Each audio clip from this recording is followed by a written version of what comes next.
আসসালামু আলাইকুম ভিউয়ার্স, আশা করি আপনারা সবাই ভালো আছেন। আমি আজ আপনাদের এমন একটি ঘটনার কথা বলবো। ঘটনাটি সূরা বাকারা থেকে নেওয়া। হলুদ বর্ণের গাভী এবং একটি খুনিকে আল্লাহ তাআলা অলৌকিক শক্তির মাধ্যমে কিভাবে ধরিয়ে দিয়েছিলেন।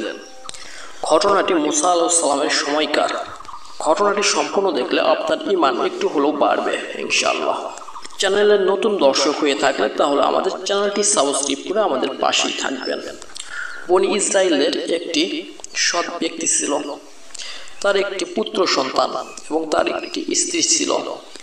কিভাবে তার পুত্র সন্তান তার সম্পত্তি পাবে এটি নিয়ে চিন্তিত ছিল।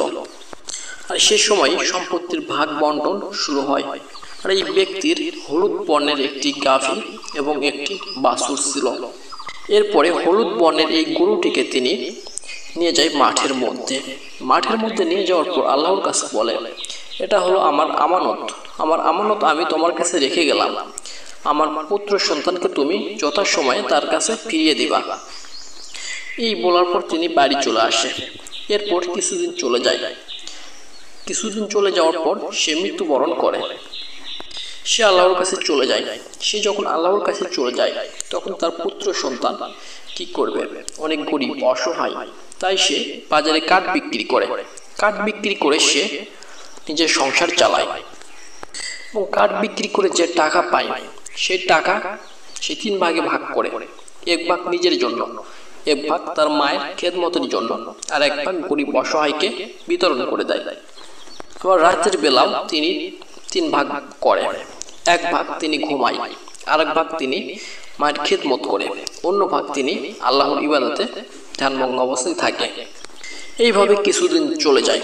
এইভাবে কিছুদিন পার হওয়ার পরে তার মা তাকে বলে, তোমার বাবা তোমার জন্য একটি গাভী রেখে গেছে, তুমি মাঠের মধ্যে যাও, যে আল্লাহর কাছে বলো, হে মুসার খোদা, আমার পিতা আপনার কাছে যে গাভী রেখে গেছে সেই গাভীটি আমাকে দিয়ে দিন। এরপর গাভীর বিবরণ দিয়ে দেয়। তারপরে এই ছোট্ট ছেলে চলে যায় মাঠের ভিতর যাওয়ার পরে একটি গাভী দেখতে পায় সেম রকমের, যে বিবরণ দিয়েছিল সেই বিবরণের সাথে মিলে যায়।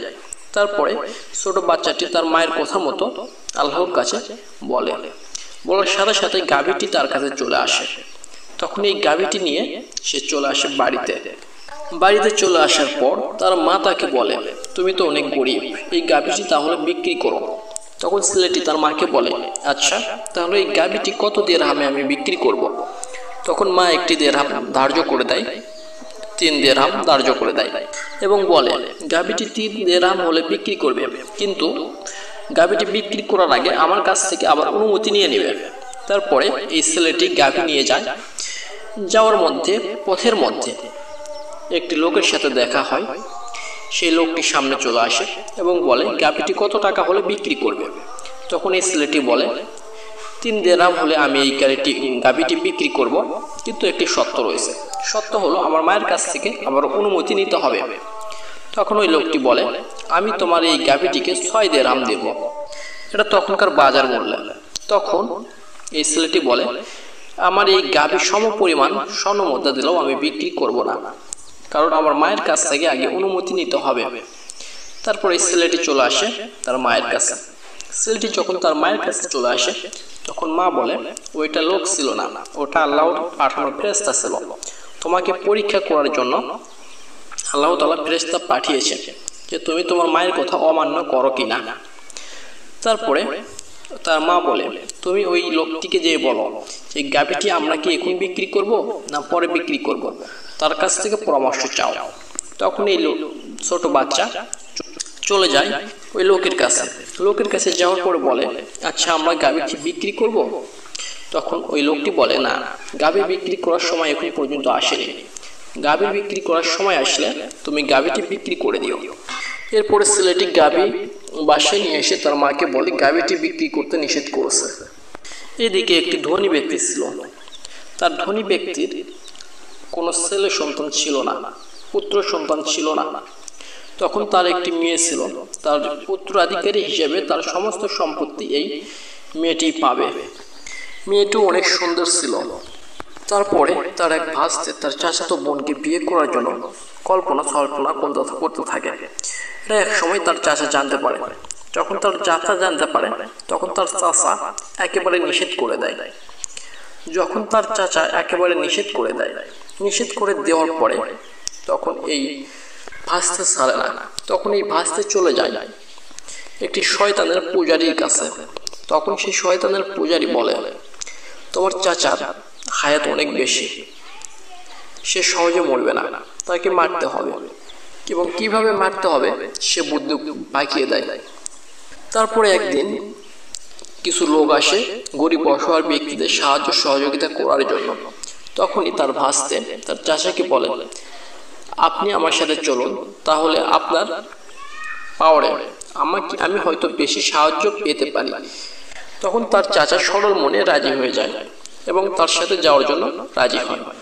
তখন সেই রাতে তার চাচার সাথে সে বেরিয়ে পড়ে। এখন যে গলিতে টাকা পয়সা দিবে সেই গলিতে তার চাচাকে না নিয়ে যেয়ে অন্য গলিতে নিয়ে যায়।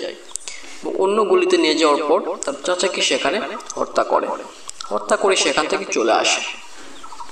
এখন সকালে সেখানকার লোকেরা দরজা ফটক খোলার সাথে সাথে দেখতে পারে সেখানে একটি মৃত ব্যক্তি পড়ে আছে। তারপর সেখানে আশেপাশে পরিচয় খোঁজ খবর নিতে থাকে। তা নেওয়ার পরে এই মৃত ব্যক্তির পরিচয় পেয়ে যায়। তারপর তার ভাস্তে সেখানে চলে আসার পর দেখে তার চাচা পড়ে আছে, মরে গেছে। তখন সে সেখানে কান্নাকাটি শুরু করে দেয়।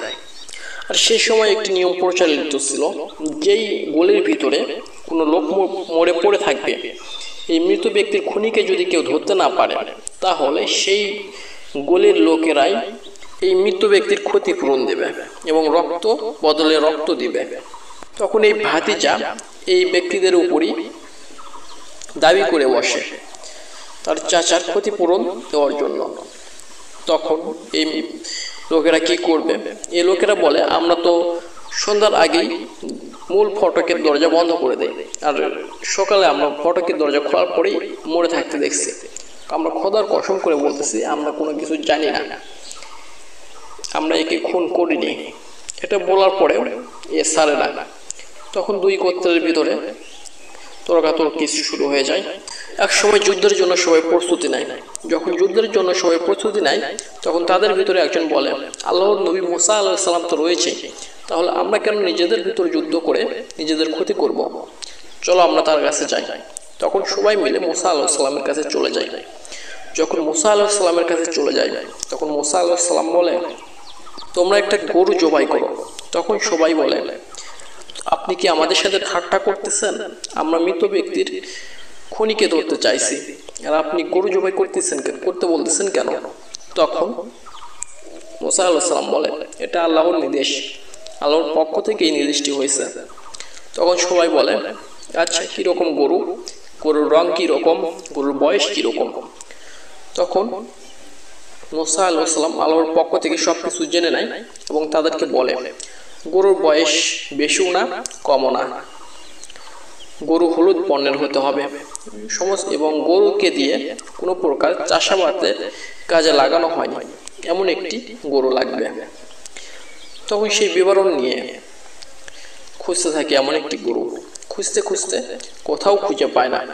হঠাৎ এক সময় দেখতে পারে একটি ছোট বালক গরু চড়াচ্ছে। এই গরুর সাথে তাদের সমস্ত আলামত মিলে যায়। তখন তারা এই ছোট বালককে বলে, আচ্ছা তুমি এই গরু কত টাকা হলে বিক্রি করবে? তখন এই ছোট বাচ্চা বলে, না আমি এই গরু বিক্রি করব না। তখন এই লোকগুলো এই ছোট বাচ্চাকে অনেক টাকা দিতে চায়, তারপরেও এই ছোট বাচ্চা গরু বিক্রি করতে চায় না। অবশেষে যখন ছোট বাচ্চা বিক্রি করতে না চায় তখন এই ছোট বাচ্চাকে সহ এই গরুকে সহ নিয়ে যায় ধরে। তারা সবাই এই ছোট বাচ্চা এবং গরুকে নিয়ে চলে যায় মুসা আলাইহিস সালামের কাছে। মুসা আলাইহিস সালামের কাছে নিয়ে যায় এবং বলে, এই বালকের কাছে এই গরুটি রয়েছে, কিন্তু এই বালক গরু বিক্রি করতে চাচ্ছে না। তখন মুসা আলাইহিস সালাম এই বালককে জিজ্ঞেস করে, আচ্ছা তুমি এই গরু কেন বিক্রি করতে চাচ্ছ না? তখন বলে, এই গরু আমি আমার মায়ের অনুমতি ছাড়া বিক্রি করতে পারবো না। আমার মা যদি অনুমতি দেয় তাহলে এই গরু আমি বিক্রি করব। তখন মুসা আলাইহিস সালাম বলে, আচ্ছা তুমি ওই ছোট বাচ্চাদের পিছু যাওয়ার পরে তার মায়ের কাছ থেকে অনুমতি নাও, অনুমতি নিয়ে গরুটি কিনে নিয়ে আসো। এরপরে এলাকার সবাই ওই ছোট বাচ্চার পিছু পিছু যায় এবং তার বাড়িতে পৌঁছায়। তারপর তার মাকে জিজ্ঞেস করে কত টাকা হলে বিক্রি করবে। তখন তার মা একটি দাম চেয়ে বসে, কিন্তু তারা কেউ এই দামটি দিতে চায় না। তারপরে গ্রামের সবাই বলে গরুটি আমার লাগবেই, গরুটি না হলে হবে না, এখন কি করবে? তখন এই ছোট বাচ্চাকে বলে, আচ্ছা তোমার মাকে বাদ দিয়ে তুমি বিক্রি চাও, কত টাকা নিবে? তখন এই ছোট্ট বাচ্চা বলে, এই গরুর চামড়াতে যতগুলো স্বর্ণ মুদ্রা ধরবে সমস্ত স্বর্ণ যদি আমাকে দেওয়া হয়, তারপরেও আমি এই গরু বিক্রি করব না আমার মায়ের অনুমতি ছাড়া। তখন তার মা হেসে বলে, আচ্ছা ওটাই ঠিক, এই গরুর চামড়ার ভিতরে যতগুলো স্বর্ণ মুদ্রা আসবে সেই স্বর্ণ মুদ্রা দিলেই তাহলে গরু বিক্রি করব। তারপরে সবাই কি করবে, গরুটি কিনতেই হবে, তাই ওটাই রাজি হয়ে যায় এবং সেই পরিমাণ স্বর্ণ মুদ্রা তাকে দিয়ে গরুটি ক্রয় করে নেয়। ক্রয় করে নেওয়ার পর মুসা আলাইহিস সালামের কাছে চলে যায়। এরপর মুসা আলাইহিস সালাম গরুটিকে জবাই করে। গরুটিকে জবাই করার পর গরুর থেকে যে এক টুকরা মাংস নেয়, মাংস নিয়ে এই মৃত ব্যক্তির শরীরে স্পর্শ করে। স্পর্শ করার সাথে সাথে মৃত ব্যক্তি জীবিত হয়ে ওঠে। জীবিত হয়ে ওঠার পর মুসা আলাইহিস সালাম এই মৃত ব্যক্তিকে বলে, আচ্ছা তোমাকে কে হত্যা করেছে? তখন এই মৃত ব্যক্তি তার ভাস্তের কথা সরাসরি বলে দেয়। যখন বলে দেওয়ার সাথে সাথে সে আবার মৃত্যুবরণ করে। তখন আসল খুনিকে সবাই জেনে গেল। তখন সাথে সাথে তার ভাস্তেকে ধরে এবং ধরে আটক করে এবং তার কাছ থেকে সব বিস্তারিত শুনে। এখন এই কি করবে, যেহেতু সত্যতা প্রকাশ হয়ে গেছে এবং তার ভাস্তে আর অস্বীকার করে থাকতে পারে না, সত্যিটা স্বীকার করে নাই। সত্যিটা স্বীকার করার পর তারপরে তার কাছ থেকে সমস্ত বিবরণ শুনে, বিবরণ শোনার পরে তাকে সবাই হত্যা করে ফেলে। আপনারা এখানে কি দেখতে পেলেন? আল্লাহ তাআলা একদিকে যেমন এই গরিব অসহায় ব্যক্তিকে অর্থ দান করলেন এই গরুর মাধ্যমে, অন্যদিকে সঠিক খুনিকে ধরিয়ে দিলেন। আল্লাহর এরকম আরো অসংখ্য অলৌকিক ঘটনা জানতে আমাদের এই চ্যানেলটি সাবস্ক্রাইব করে আমাদের পাশেই থাকবেন। ধন্যবাদ সবাইকে। আবার দেখা হবে পরবর্তী কোনো ভিডিওতে। আল্লাহ হাফেজ।